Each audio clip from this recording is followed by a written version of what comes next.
Podcast de la Fédération des entreprises romandes. Bienvenue dans notre série consacrée à la créativité des entrepreneurs touchés par la crise du Covid. Aujourd'hui, nous sommes en compagnie de Yannick Gerda, le fondateur d'Artionet, une agence jurassienne spécialisée dans les projets web comme la création des sites internet ou encore la gestion de contenu. Avec son équipe, ils ont mis en place différents projets qui leur ont permis de traverser la crise liée à la pandémie. Pour commencer, est-ce que vous pourriez nous dire où en était votre agence avant que la pandémie n'éclate ? Alors, l'agence se portait bien. On avait des chiffres qui faisaient que de croître finalement annuellement. Et puis, on était en train de travailler à pouvoir splitter finalement un peu les activités, puisqu'on a des activités qui commençaient à changer selon les types de clients avec lesquels on travaillait. Donc voilà, l'année 2019 était une très bonne année pour nous. Quand la crise est arrivée, qu'est-ce qui s'est passé ? Alors, plusieurs choses. Alors, la première chose, c'est qu'on a vraiment essayé de penser pour nos clients. Donc, c'était vraiment en priorité pour tous les projets. Donc, le 16 mars, on a tourné une vidéo pour annoncer à nos clients que tous les projets qui étaient liés finalement à la problématique de la pandémie du Covid devenaient prioritaires chez nous sur le reste et que les autres projets passaient en second temps.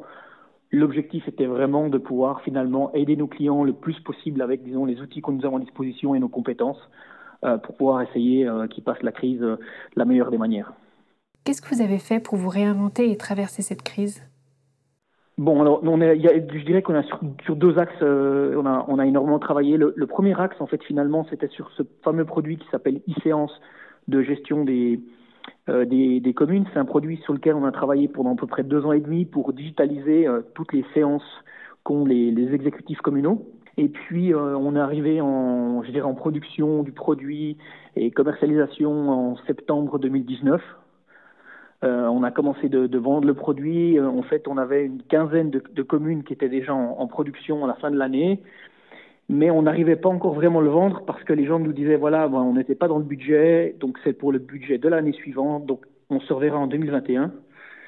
Du coup, toutes ces communes, elles ont bien vu qu'elles ne pouvaient plus travailler elles ne pouvaient plus se rencontrer, les municipaux ne pouvaient plus se rencontrer, et qu'elles avaient des vrais problèmes de digitalisation, puisque souvent tout était sur papier, avec des processus un petit peu à l'ancienne, on va dire.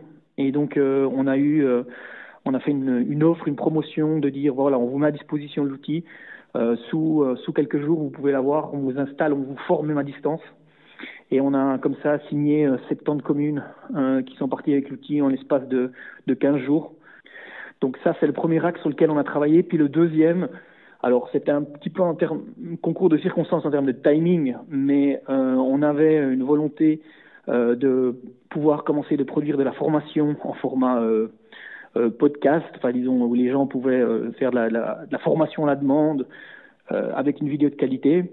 Et puis, on avait commencé de créer un studio de production dans nos locaux, qui était au départ que pour nous.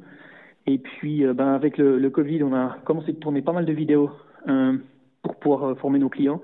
Et les gens se sont intéressés au studio. Et du coup, on en a fait une nouvelle activité qui s'appelle Malik Studio. Et donc, du coup, on a 2 studios de production maintenant qui tournent à plein régime depuis quelques mois. Vous en êtes où aujourd'hui ? L'entreprise, je dirais qu'elle se porte bien. On a dû faire face à un certain nombre de clients qui ont dû annuler leur contrat parce que soit leurs activités capotaient, soit parce qu'ils ont décidé un peu réduire la voilure sur certains projets ou certains partenaires avec lesquels ils travaillaient depuis de longue date. Donc pour cela-là, évidemment, on est triste de les avoir, perdus, mais on en a gagné de nouveaux. Et puis je dirais que le carnet de commandes pour 2021 est bon pour l'instant. On a peut-être moins de visibilité qu'on l'avait par le passé. C'était vraiment avant, on avait quand même une visibilité à 3-4 mois. Aujourd'hui, j'ai presque envie de dire que mon agenda et mon calendrier évoluent jour par jour. Selon les annonces du Conseil fédéral, notamment, on a des choses on change beaucoup de planning. Et donc, on a dû faire face à une montée d'agilité qu'on avait déjà chez nous, mais encore plus forte, jusqu'à la gestion totale des plannings de tout le monde au niveau des projets. Vous pensez que sans la mise en place de ces nouveaux outils, l'entreprise se porterait aussi bien ? Alors très clairement, je pense que si on n'avait pas eu e-séance l'année passée, on serait dans une situation bien plus compliquée qu'on l'a aujourd'hui. C'est-à-dire qu'il y a c'est des nouveaux clients qui sont arrivés. C'est des clients avec lesquels on ne travaillait pas encore dans l'ensemble de la Romandie. On a bientôt toutes les grandes villes romandes qui utilisent l'outil et c'est vrai que c'était une vraie bouffée d'oxygène pour nous de trouver ce produit et d'avoir un produit qui corresponde aux besoins des clients. Je veux dire aussi que on a ajouté en l'espace de quelques jours, quand cette annonce est arrivée du lockdown, le premier, on a ajouté un outil de visioconférence dans l'outil en l'espace de 15 jours. Donc il y avait vraiment aussi cette volonté chez nous de pouvoir être très flexible, très agile pour proposer des solutions aux clients vraiment par rapport aux besoins du moment. Concrètement, qu'est-ce que la crise a apporté à votre agence ? Je dirais qu'en fait, certainement plus encore d'agilité qu'elle en avait déjà par le passé. Et puis également plus finalement de responsabilité pour chacun des collaborateurs de nos équipes, puisque du fait que les gens sont en home office depuis maintenant une année, on a quand même des gens qui sont là, on essaie de faire un certain nombre d'événements virtuels aussi avec eux, et puis on a quand même toujours une ou deux personnes qui sont au bureau, mais la majeure partie des gens ont été assez longtemps en tout cas à distance. Et du coup, au niveau du management, ça change clairement la manière dont on peut travailler avec ses équipes. Donc c'est finalement, évidemment, on a des séances peut-être un peu plus régulières qu'on en avait par le passé. Mais c'est surtout le fait de pouvoir complètement faire confiance aux équipes à distance et puis leur donner plus de responsabilités sur les projets dans lesquels elles travaillent. Et finalement, plutôt voir des projets qui sont déjà assez aboutis et peut-être moins de micromanagement comme on pouvait l'avoir par le passé. Yannick Gerda, merci d'avoir accepté de répondre à nos questions.